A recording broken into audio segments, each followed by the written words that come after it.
We're going to take a look at a lesson here dealing with solving systems by elimination. We saw how to solve them by graphing. That's not an exact process, but it's kind of nice with the graphing calculator. We also talked about how to do it by substitution. Now we're going to look at the third and most reliable of the methods, which is the substitution by elimination. Sometimes this is called Gaussian elimination, after a man named Gauss, a French guy who kind of sort of came up with this thing that's happening here. Sometimes this is also called linear combinations.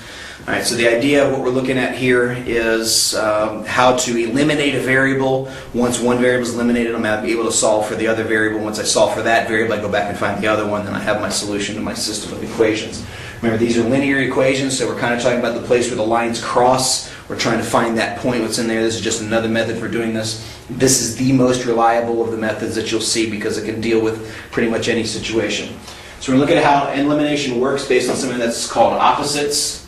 We're talking about look at simple elimination, which is some simple ideas, some tougher eliminations, and then we're also going to look at the weird solutions and how they would play out. I don't know if I spelled weird there correct or not. All right, how elimination works is really simple. I've got two examples here, but let's start with this first simple example. What I'm looking for is two variables that are opposite, and if they're not opposite, I'm going to make them opposite, but right now I already have the opposite, so it's not a big deal.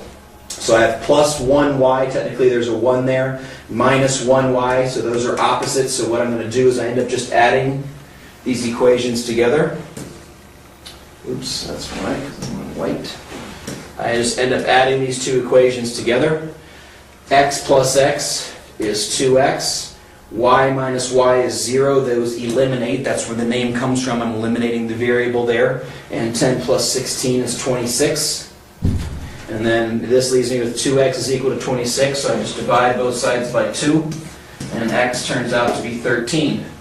Alright, so once I have x, I just go back into one of the two equations to find y. I'm just going to go back to the top one. 13 plus y is equal to 10. So when I subtract 13 from both sides, y turns out to be negative 3, so I think the solution is 13, negative 3.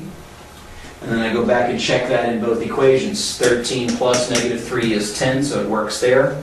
And 13 minus negative 3 becomes 13 plus 3, which is 16, and it works there. So this is the correct answer. So this would be my solution to this system. This second example I have here on this page is the same thing, except for this time we're going to eliminate the x's. Notice I have a positive 3x here and a negative 3x there. So again, I'm just going to add the two equations together.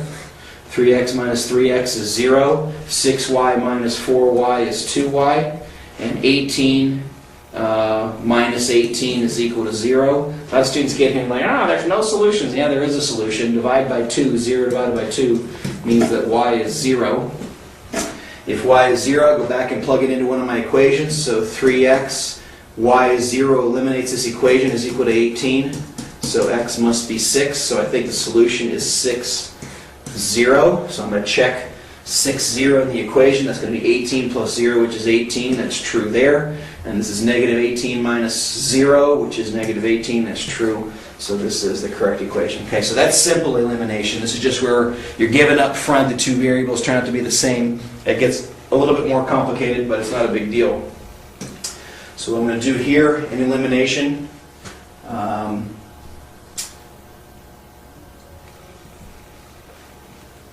know why I have the same slide. Let's look at tougher elimination. What happened there? Why is that?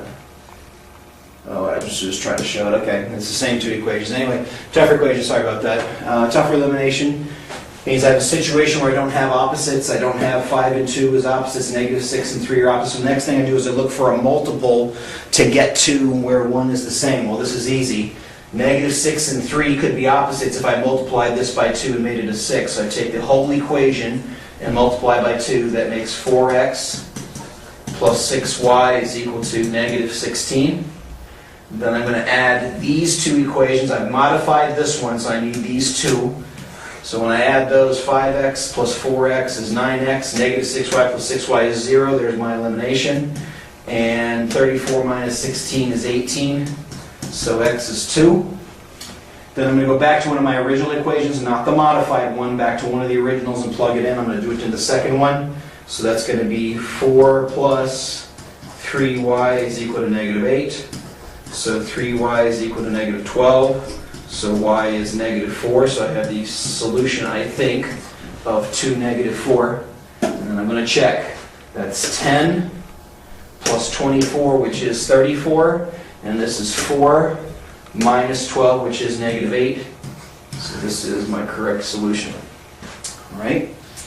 Here, got some decimals involved. This time I don't have an easy multiple. The other 1, 3, and 2 don't multiply easily. 7 and 5 do, so I might have to multiply both equations. So I'm going to create a 6 with these two. So I'm going to multiply this equation through by 2, this equation through by 3, and end up with this system. Negative 6x plus 14y is equal to 39. And this is going to be 6x minus 15y is equal to negative 42. Now I add 6x plus 6x cancels. 14 minus 15 is the opposite of y, or negative 1y if you prefer. 39 minus 42 is equal to negative 3, so y must be 3. Once I know y is 3, I go back to one of the originals. I'm going to go back to the bottom one because it's a little bit smaller numbers. So 2x minus 15 is equal to negative 14. So 2x is equal to 1. So x is 1/2 or 0.5. So I think the solution is 0.53. When we get these decimals, this is what makes graphing a difficult process for being able to do. And the fact that I don't have any single variables here also makes that a difficult process to deal with. So this is a little bit easier than substitution in this case. So here we go. This is negative 1.5 plus 21. 21 minus 1.5 is 19.5. And then here we've got 1 minus 15, which is negative 14. It works with both equations. So that thing is indeed my solution. All right.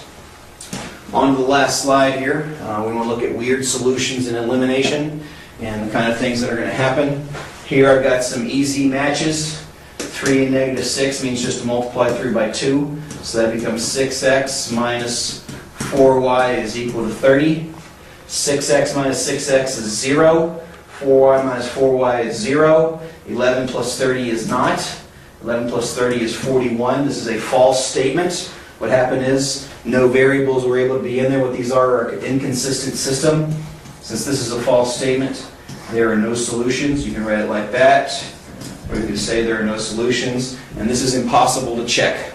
There is no number that you can plug in here that would make this equation work. There are no ordered pairs that would allow these two to be equal. They're actually just parallel lines. If you found the slope of these two lines, you figure out that they are parallel.